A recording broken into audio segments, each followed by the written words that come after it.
नमस्कार दोस्तों, मैं आपका दोस्त सोनू शर्मा इस वक्त मौजूद हूँ सिरसा के पास अरनियावाड़ी गांव में। यहाँ पर साथियों खोत कला के महंत सुखराईनाथ जी योगी हमारे साथ मौजूद हैं। ये साथियों मैं आपको बता देना चाहता हूँ, लगातार सामाजिक बुराइयों और इसके साथ साथ जो समाज में नशा बढ़ रहा है उनको रोकथाम के लिए लगातार ये प्रयास कर रहे हैं और अनेकों अभियान चलाए हुए हैं। जानते हैं आखिरकार इनकी और आखिरकार क्या नीति है। नमस्कार जी, आपका स्वागत है। स्वागत जी, अभिनंदन, आपका भी बहुत बहुत धन्यवाद। आखिरकार आपकी नीतियाँ क्या है?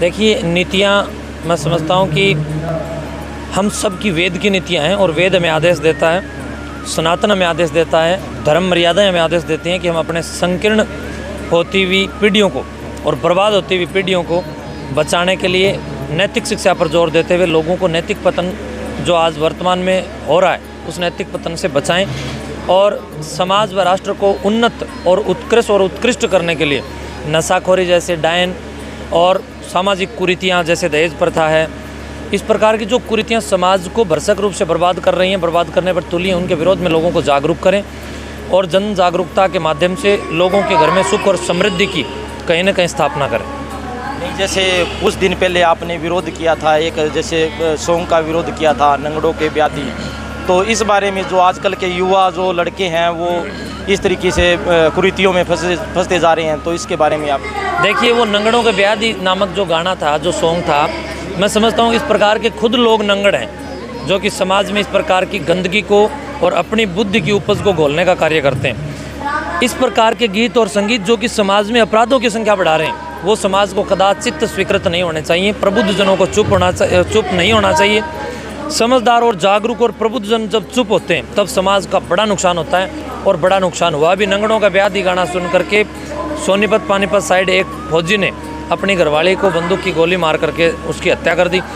तो अपराधों की जो क्षमताएं और जो अपराध का विकास हो रहा है वो कहीं न कहीं रुकना चाहिए और सामाजिक समरसता पर बल दिया जाना चाहिए। इस गाने का आपने विरोध किया और किसी ने विरोध नहीं किया, क्या कारण मानते हैं? देखिए, मेरे विरोध करने के बाद में 2-4 और भी उठे, लेकिन मैं समझता हूँ कि बहुत ज़्यादा जागरूकता की आवश्यकता है। समाज सोया पड़ा है और सुषुप्ति जब समाज तोड़ेगा तभी जाकर के इस प्रकार के इन दुष्ट लेखकों और तथा कथित गायकों और षड्यंत्रकारियों और कलंककारों, ये कलाकार नहीं है, कलंककार लोग हैं, इन कलंकों से पंडा समाज का छूटेगा। नशे से भी पंडा तभी छूटेगा जब गलत प्रकार से या छोटी मानसिकता के साथ जब किसी शब्दांजलि को स्वर देने का या संगीत में पिरोने का कार्य किया जाता है, तब समाज, मैं समझता हूँ कि उसके स्वादन में पड़ जाता है और इस प्रकार का स्वाद समाज का भरसक नुकसान करता है। अंधविश्वास को तोड़ने में और अंधविश्वास को ख़त्म करने में आपका प्रयास दिन रात जारी है। अब अगला कदम क्या रहेगा आपका? देखिए, अंधविश्वास के खिलाफ हम लोग गांव-गांव में जाकर के नुक्कड़ सभाएं कर रहे हैं। नुक्कड़ सभाओं के माध्यम से भी और रैलियों के माध्यम से भी, यात्राओं के माध्यम से भी और विद्यालयों के अंदर जा करके भी, बच्चों के माध्यम से भी सांस्कृतिक, धार्मिक, आध्यात्मिक और आत्मिक उन्नति के तमाम प्रयास हम लोग कर रहे हैं। अभी भी मठ परिसर कोत के अंदर हम लोगों ने 3 दिन का एक बहुत विशाल का कार्यक्रम रखा था। उस कार्यक्रम में हज़ारों लाखों लोगों ने नशा छोड़ने की भी प्रेरणा ली और वहाँ पर लोगों ने संकल्प लिए, प्रतिज्ञाएँ की। उन प्रतिज्ञाओं को और भी आगे बढ़ाएंगे और देश देशांतर के विभिन्न स्थानों और जगहों पर जाकर के हम लोगों को जागरूक करेंगे। जागरूकता से बढ़कर और कोई विकल्प हमारे पास नहीं हो सकता। इन दिनों में हमने देखा है नशे के खिलाफ आप लगातार अभियान चलाए हुए हैं, तो नशे के खिलाफ और आपका क्या कदम रहे? देखिए, नशे के खिलाफ हम लोग सरकार से मिलकर के भी कार्य कर रहे हैं और प्रशासन से भी मिलकर के कार्य कर रहे हैं। प्रशासन और शासन और जनता तीनों के साथ साथ में सैनिक, शिक्षक और सन्यासी सब मिलकर के अगर अपनी अपनी प्रतिबद्धताएं और कटिबद्धताएं कहीं ना कहीं समझें और स्वयं को इस ओर उद्घोषणा में डाल दें, तब जाकर के एक बड़ा बदलाव आ सकता है। उसके लिए हम हर भरसक प्रयास करेंगे। गांव-गांव जाएंगे और दोबारा से स्कूलों में जाएंगे और शहरों में जाएंगे। जितने भी वेद के अनुसार, वैदिक शिक्षा के अनुसार, सनातन पद्धतियों के अनुसार विकल्प हमारे को मिलेंगे, हम उन सब विकल्पों में समाज को मोटिवेटरों की मदद से भी जागरूक करने का और शानदार उच्च बुद्धि के जो मानक कलाकार हैं उनकी मदद से भी जागरूक करेंगे। और जागरूकता ही एकमात्र संस्कारों के रोपण का हमारे पास, मैं समझता हूँ कि साधन है।